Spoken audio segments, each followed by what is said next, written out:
जय हिंद। मैं रेनू देसी विदेशी ग्लोबल चैनल से आप सभी का स्वागत है चैनल पर। सभी को पता है सावन का महीना चल रहा है। सावन में शिवरात्रि का व्रत आता है और कावड़ लेने जाते हैं बहुत सारे लोग। बहुत सारे लड़के लड़कियां भी जाने लगी आजकल तो इस कावड़ का मतलब क्या है, क्या महत्व है इसका, समाज पे क्या प्रभाव पड़ता है, ये सारी डिटेल हम कृष्ण भैया से पूछते हैं आज। नमस्ते भैया। नमस्कार रेणु जी और सभी शिव भक्तों को मेरा नमस्कार। जी, तो आज कावड़ के ऊपर चर्चा करेंगे आप, हाँ, क्योंकि बहुत सारे लोग अभी कावड़ लेने जा रहे हैं, सबको पता है। तो कावड़ यात्रा क्या है भैया, पहले तो ये बताओ आपकी क्या इतिहास है इसका। हाँ, तो कावड़ यात्रा के बारे में मैं थोड़ा बताता हूँ। कावड़ का इतिहास क्या है कि हमारे शास्त्रों में लिखा है कि भगवान परशुराम जो हैं वो सबसे पहले भगवान शिव की आराधना करते हैं और कावड़ लेने के लिए जाते हैं। तो भगवान जो परशुराम हैं वो विष्णु के ही अवतार हैं, विष्णु विष्णु के अवतार माने गए हैं। तो वो कावड़ यात्रा लेके आए। कावड़ यात्रा में क्या है कि गंगा जल लेके आते हैं और फिर भगवान शिव का जल अभिषेक करते हैं, जल से अभिषेक करते हैं। तो हमारे शास्त्रों में ये लिखा है। और जैसे रामायण में राजा दशरथ थे, जो उनके संतान नहीं हो रही थी, तब भी उन्होंने शिव की आराधना की थी, कावड़ यात्रा की थी और शिव शिव का जल अभिषेक किया था। तो उनसे उनकी संतान प्राप्ति हुई। तो बेसिकली ये भगवान शिव के प्रति अपना समर्पण और अपना भक्ति का प्रतीक है एक। हमारे शास्त्रों में और हमारे जो संतों ने भी बहुत कुछ लिखा है इसके बारे में। शंकराचार्य जी ने लिखा है, गोरखनाथ जी ने, मीरा, कबीर, सभी ने हमारे शास्त्रों में बहुत कुछ लिखा है इसके बारे में। तो ये एक क्या है कि एक विशाल एक धार्मिक आयोजन है हिंदुस्तान में और शिव के प्रति भक्ति और समर्पण का प्रतीक है। सामाजिक एकता इससे बढ़ती है और सभी जाति और धर्म के लोग है ना इकट्ठे होके अपनी सांस्कृतिक विरासत की तरह इसको इस पे काम करते हैं बेसिकली। तो ये एक संसार की सबसे बड़ी एक जल यात्रा के रूप में भी इसको देखा जाता है। 2019 में तो क्या हुआ कि यूनेस्को ने इसको सांस्कृतिक विरासत घोषित कर दिया है हिंदुस्तान की। तो सांस्कृतिक विरासत वो होती है, देखो, सभ्यता और संस्कृति दो अक्षर हैं।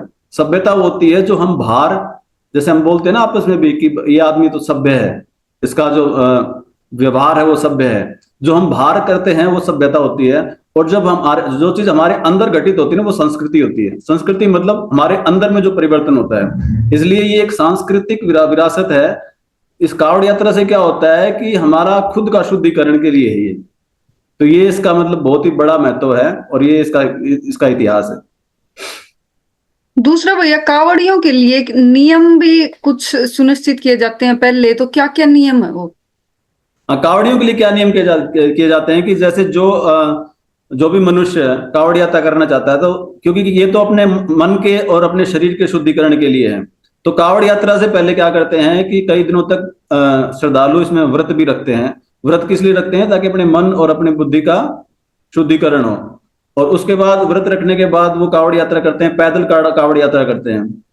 वहां पे हरिद्वार में श्रद्धालु पहुंचते हैं। उसके बाद क्या करते हैं कि कावड़ को सजाते हैं अच्छी तरह। और कावड़ के दोनों तरफ क्या होती है, दो घड़ियां होती हैं मिट्टी की, उसमें गंगा जल भरते हैं और फिर पैदल ही यात्रा वापस करते हैं। और रास्ते में जो भी हमेशा जो दान में जो भोजन मिलता है ना उसी को ग्रहण करते हैं।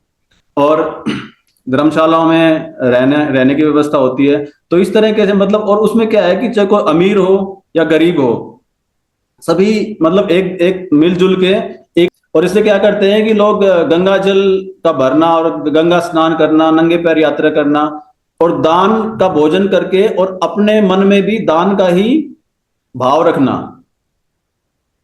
ये इसका बहुत बड़ा महत्व है। और ये सारे नियम फॉलो किए जाते हैं। कई लोग तो क्या करते हैं कि बहुत ही मुश्किल नियम भी फॉलो करते हैं, जैसे कांटों के ऊपर चलना। कई लोग तो अग्नि के ऊपर भी चलते हैं, शरीर के ऊपर भस्म लगाना, कठोर तपस्या करना। ये सारी चीजें किस लिए हो जाती हैं? ये सारी चीजें होती है अपने मन को और अपनी बुद्धि को शुद्धिकरण के लिए। देखो, इसमें क्या है कि जब गंगा जल लेके आते हैं, आप जिस जिस भी गांव के रहने वाले हो, वहां पे जो शिव का मंदिर होता है, वहां पे आप कावड़ को लेके आते हो जब, तो शिव भगवान का जल अभिषेक करते हो। जल अभिषेक का मतलब होता है शुद्धिकरण। ठीक है, भगवान को शुद्धिकरण की थोड़ी जरूरत है, भगवान तो पहले ही शुद्ध हैं। तो ये जो शुद्धिकरण है ये हमारे खुद के लिए है।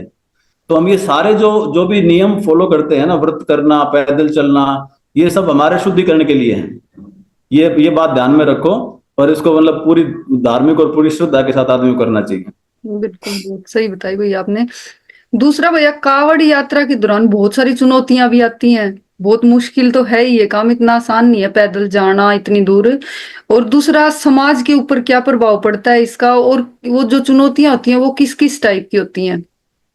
हाँ देखो, समाज के ऊपर इसका प्रभाव पड़ता है, चुनौतियां भी बहुत आती हैं। समाज के ऊपर इसका पॉजिटिव प्रभाव भी पड़ता है और नेगेटिव प्रभाव भी पड़ता है। तो समाज, सबसे पहले तो कावड़ यात्रा है ना, सामाजिक एकता को बढ़ाती है, क्योंकि सभी जाति और सभी पंथ और सभी धर्म के लोग आपस में आके अपनी शुद्धि के लिए काम कर रहे हैं। तो ये सामाजिक एकता को बढ़ाती है, सामाजिक भाईचारे को बढ़ाती है, और अर्थव्यवस्था में भी योगदान करती है, क्योंकि इतने लोग जाते हैं तो उनका आयोजन करना पड़ता है, तो अर्थव्यवस्था में भी उसका एक पॉजिटिव इम्पैक्ट होता है।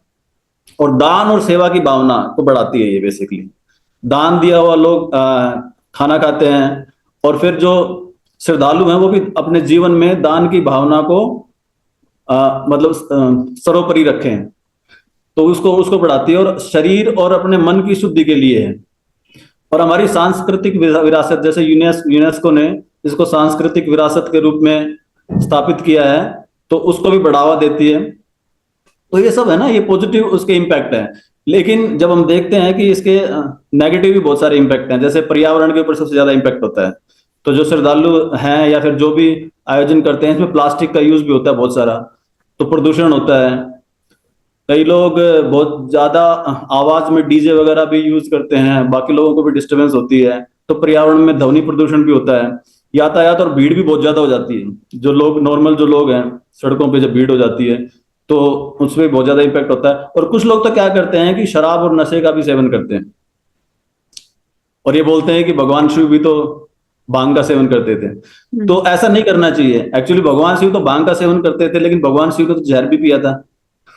तो ऐसा नहीं है कि अपनी सुविधा के हिसाब से एक चीज तो पकड़ ली और बाकी चीज छोड़ दी, ठीक है। तो ये चीजें समझ के करनी चाहिए, और हिंसा भी कई जगह हो जाती है जो कि बहुत गलत है। तो ये सब इसके पॉजिटिव और नेगेटिव समाज में इम्पैक्ट है। कावड़ यात्रा का धार्मिक महत्व क्या है भैया? देखो, कावड़ यात्रा का धार्मिक महत्व तो क्या है कि शिव के प्रति समर्पण की भावना। जलाभिषेक आप भगवान शिव का करते हो, तो ये सोचिए, समझो कि आप अपने मन की और अपने शरीर की शुद्धि के लिए ये काम कर रहे हो, तो अपने मन और शरीर को शुद्ध रखना है, और तपस्या और त्याग की भावना रखनी है अपने जीवन में, और धार्मिक एकता को बनाए रखना है, चाहे आप किसी भी धर्म, किसी भी पंथ से बिलोंग करते हो। देखो, धर्म क्या होता है? धर्म वो होता है कि जो आपको सही रास्ते पे चलने की मार्गदर्शन दे, ठीक है। और चाहे वो कोई भी धर्म हो, तो अगर आप कोई भी एक्टिविटी करते हो, कोई भी क्रिया करते हो, अगर वो आपको सही रास्ते पे चलने का मार्गदर्शन देती है, तो वो धर्म है। तो ये धार्मिक एकता को भी बढ़ाता है। और मेन चीज है मन की शांति, अपने मन में शांति। तो जब जैसे ही आप कावड़ यात्रा करते हो, तो आप अपने आप से पूछो कि ये सारी चीजें क्या आपके अंदर में, आपके आप में परिवर्तन हुआ? अगर आप में परिवर्तन हुआ तो सही है, लेकिन अगर परिवर्तन नहीं हुआ तो इसका मतलब है कहीं ना कहीं त्रुटि, कहीं ना कहीं कोई गलती हो रखी है। तो मैं तो ये कहता हूं कि जो शिव भगवान है ना, शिव भगवान तो उनको देवादिदेव भी कहा गया है, देवताओं को भी देवताओं के भी देवता होंगे। और एक बार भगवान इंद्र को घमंड हो गया था, तो भगवान इंद्र का भी घमंड उन्होंने चूर किया था, और कामदेव को भस्म किया था। तो इतनी बड़ी हस्ती है वो, इतना बड़े महान है, तो उनका अगर थोड़ा सा भी अंश हमारे जीवन में आ जाता है ना, तो हमारा जीवन पूरा परिवर्तित हो जाता है। तो देवादि देव महादेव हमारी कामनाओं को पूरा करें, और बस यही है। और कावड़ यात्रा में पूरी श्रद्धा के साथ और पूरी भक्ति के साथ करो, और जो भी नेगेटिव इम्पैक्ट पड़ रहे हैं ना समाज में, उनसे बचो। और श्रद्धालु से भी ये प्रार्थना है कि वो इनसे बचे, और भगवान शिव की बस ऐसे ही आराधना करते रहें। आपने बहुत अच्छी इंफॉर्मेशन दी भैया कावड़ के ऊपर, आपका बहुत बहुत धन्यवाद, आपने टाइम निकाला। और आप सभी को भी वीडियो कैसी लगी कमेंट बॉक्स में अपनी राय जरूर देना, और वीडियो को लाइक करना, शेयर करना, और जो चैनल पर नए हो चैनल को सब्सक्राइब करना। जय हिंद। जय हिंद।